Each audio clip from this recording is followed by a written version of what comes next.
Hi everyone, welcome back to the Adventures of Darby and Joe. Since returning back on September 10th, we've really enjoyed being home. We've been catching up with friends and family, reestablishing some of our old routines, doing a fair bit around the house, but it's all been lovely and enjoyable. I've also been busy creating the first video of our last trip from Season 3. To summarize our adventures since September 2023, we've traveled 14 months through 27 countries, ridden 53,000 kilometers, spent 188 nights in accommodations, averaging about 2 nights per accommodation, and daily, on average, about 285 kilometers. We often get asked how we plan our trips, and well, we just use a good old-fashioned Excel spreadsheet. We keep track of all of our accommodation and routes and notes here to help us keep organized and plan our days.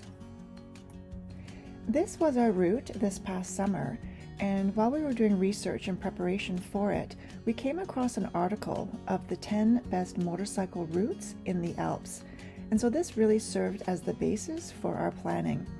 So we picked up the bikes in Heidelberg on May 27th and ended our trip in Sofia, Bulgaria in September.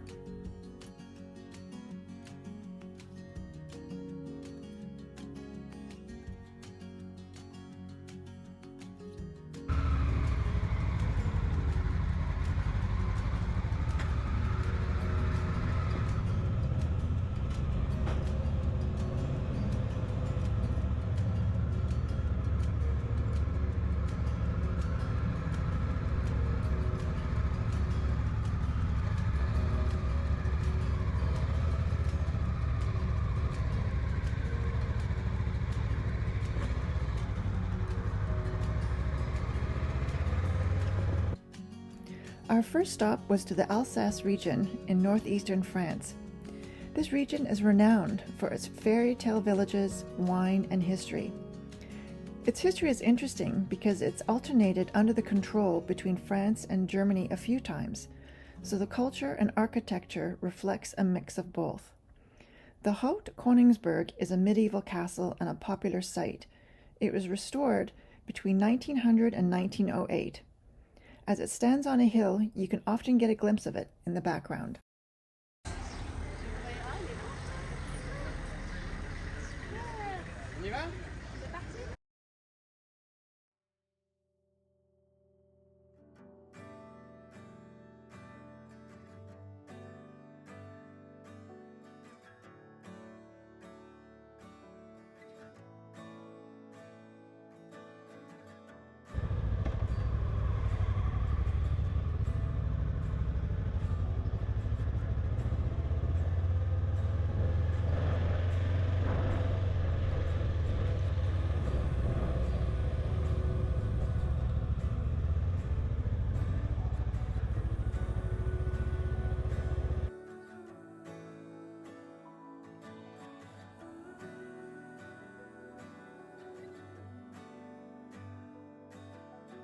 This bread and breakfast was uniquely decorated and took you back to the 1940s Art Deco style. It certainly had the best breakfast set that we had the pleasure of eating off of during our whole trip.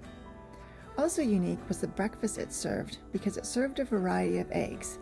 There were chicken and duck eggs available. We were only up to eating the chicken eggs that morning.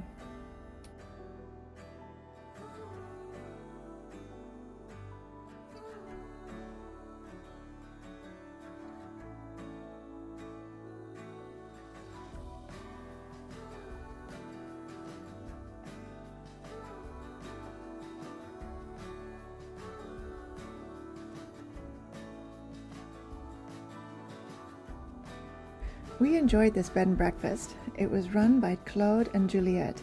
Juliette being originally from England, which was super helpful with the language. Everyone would sit around this table, and in fact, one morning we sat and had a conversation with their university-age daughter, who was back at home studying in preparation for her PhD in psychology.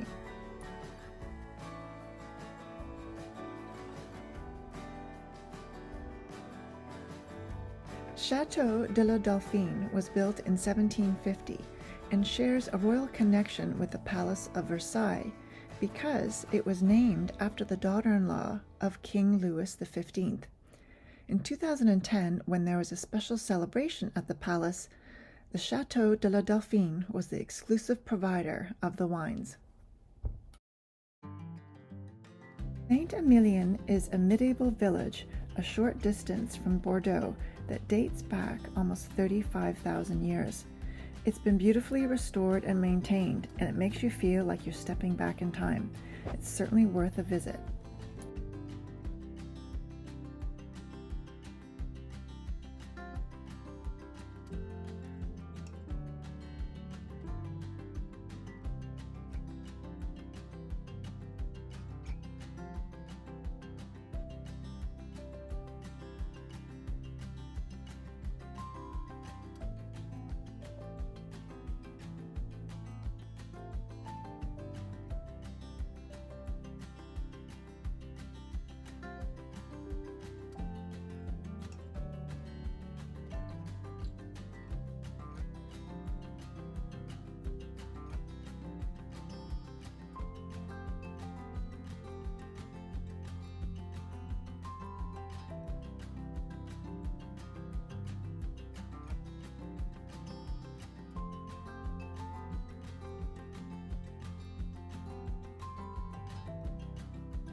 I think this is it.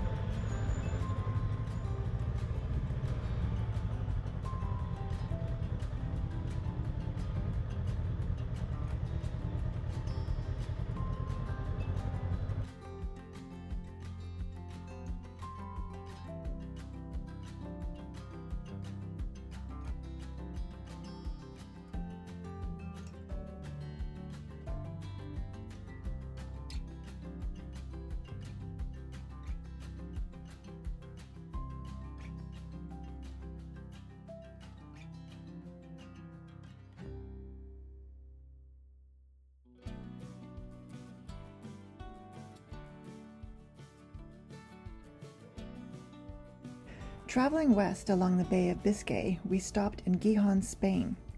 During the 20th century, its economy was centered around steel and naval industries. However, today, it's undergoing a transformation towards tourism and academia with its university. Gijón has a quaint old fishing quarter of architecture and cobbled streets, as well as a cider culture, where it's tradition to pour the cider from a height into the glass. So we spent the day wandering around, had a traditional lunch, and appeared to be the only tourists around. So it was very enjoyable getting a glimpse into their daily lives.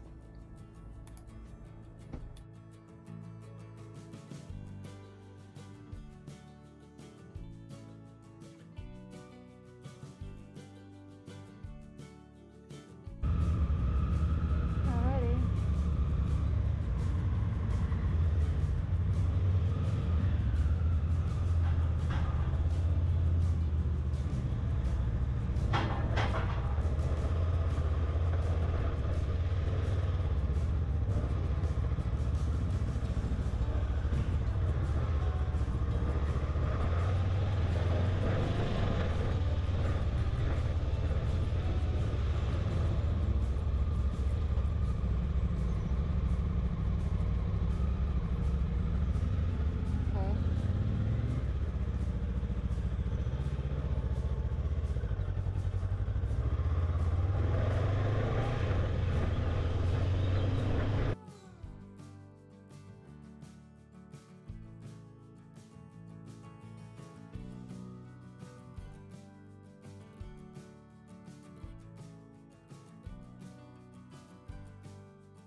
At this point, we're riding through the Ponga Natural and the Picos de Europa parks. They both have beautiful scenery and are areas for outdoor enthusiasts. Grant and I often say to each other that these trips that we do are only reconnaissance because they identify the areas that we really would want to go back to again.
We certainly scored well when we booked Carpe Diem Hotel in Navarra, Spain. I booked this location as it was right in the heart of Rioja country, and as we were riding through it anyways, we thought we would stop for a couple of days and check it out. And, while I read the Booking.com descriptions, it wasn't until we arrived when we realized that we'd really landed on gem here. We were told that the building dates back to the 13th century, and it's been renovated, keeping many of its original features, such as the old wine cellar, when, back in the day, each family home had their own wine cellar. The village is incredibly picturesque, and it just seemed like around every corner there was a beautiful display of flowers, as well as just very striking streetscape throughout the village. The village shop was right outside our window, and each morning we could hear the doors open and also listen to the locals conversing in Spanish to start their days.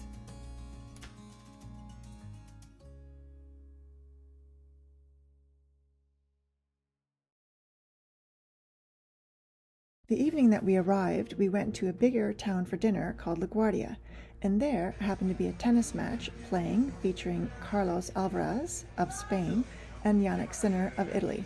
So it was a fun opportunity to enjoy the local scene.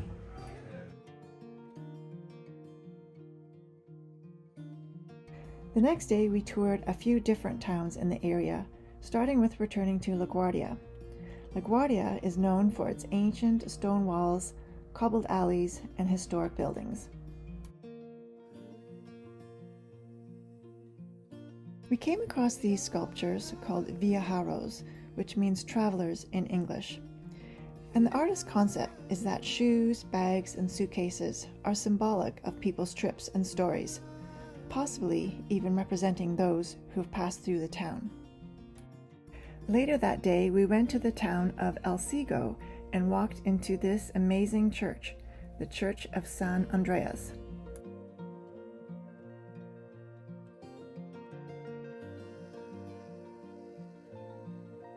After a long day exploring, we arrive at our wine tasting at Bodega Luis Cañas. The property dates back to the early 1900s when young grapes were grown and transported by mule. In 1970, Carlos Cañas launches the winery, and today the family tradition continues with the recent addition of the grandson to the business. We had an interesting journey to our next stop in Olete, Spain. We earmarked a cafe in the town to go to for lunch and ended up with a front row seat to their celebration. I like at the end of this clip when the young man gives Grant a very confident sign of approval.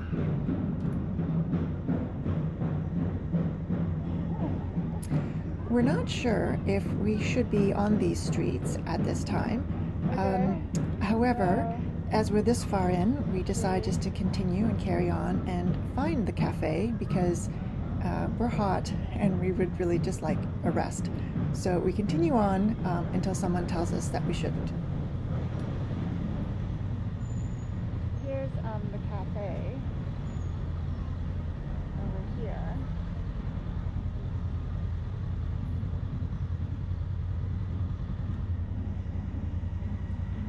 Do you have enough room there to park?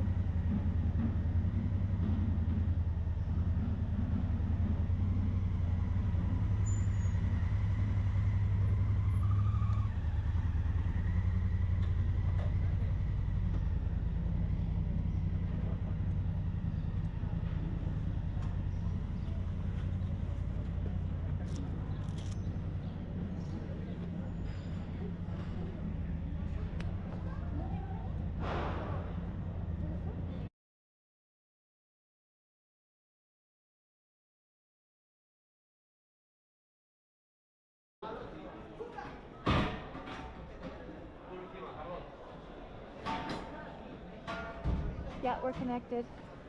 Just give me my gloves on.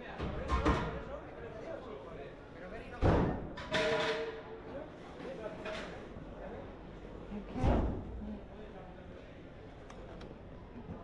I know there's empty kegs and full kegs and they're busy. Here I come.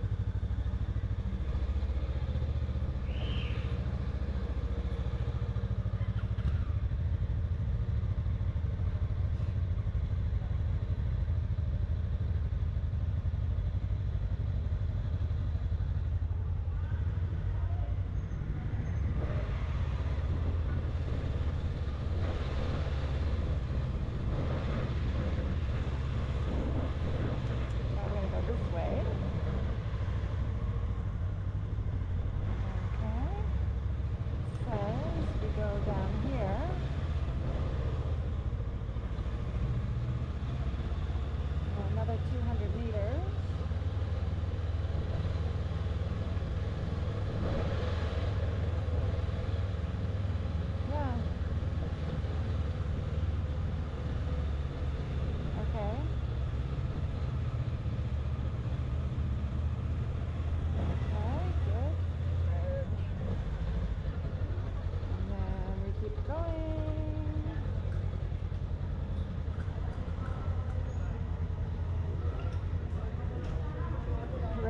participants.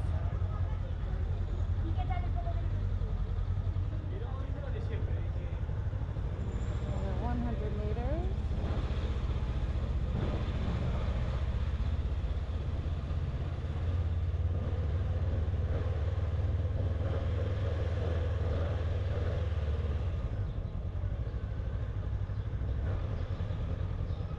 I'm going to go right here. I hope we go right. Don't splash it up.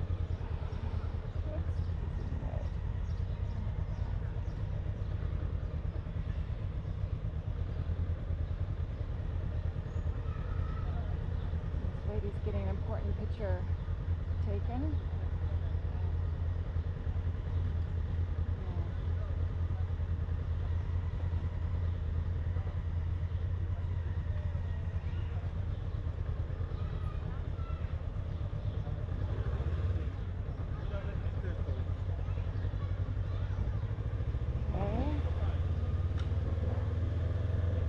Now we go right. Okay, hopefully we're out of that situation. And just around the corner from our hotel in Olete, we find a coin-operated laundromat. Oh, bliss! We're going to be in for some clean clothes tomorrow. The next day, we were off to see Pamplona. Their Running of the Bulls festivities starts on July 7th. As we were here in early June, we were free and clear of any bulls.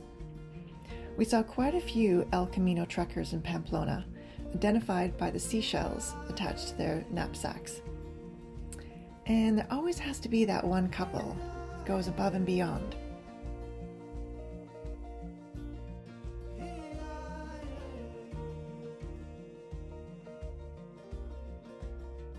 We unfortunately missed our bus back to Olete and had to wait for about 2 hours in the train station, although for a while we did have some entertainment. It looks like the lady on the right, though, is oblivious to it all.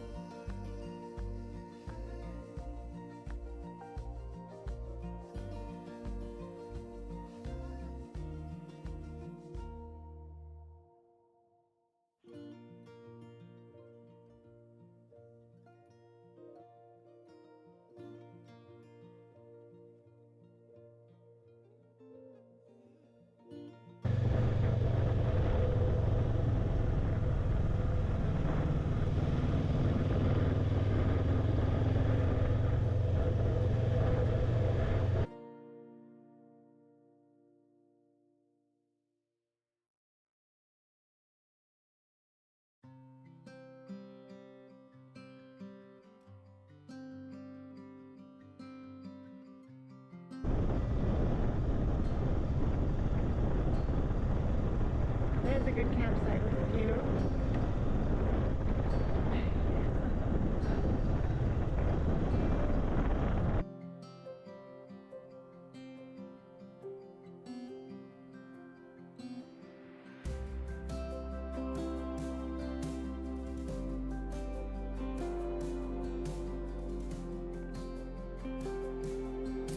So leaving Spain, we popped north to Adaste, France, so we could see the French Pyrenees.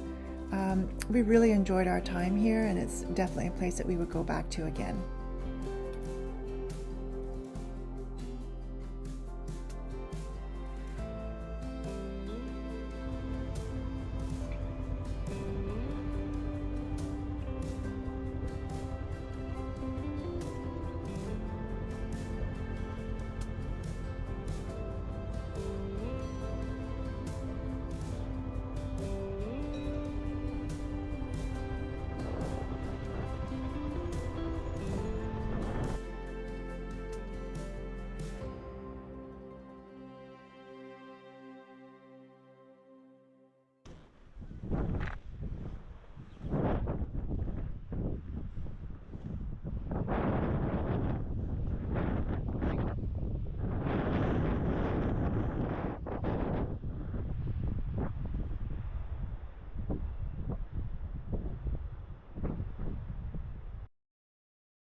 This is where we will wrap up our first video of Season 3 from our travels in the summer of 2025. I've depicted in green the portion of our trip that this video covers, ending at the orange marker in the French Pyrenees. Thank you for watching. We hope you've enjoyed our video. Bye for now.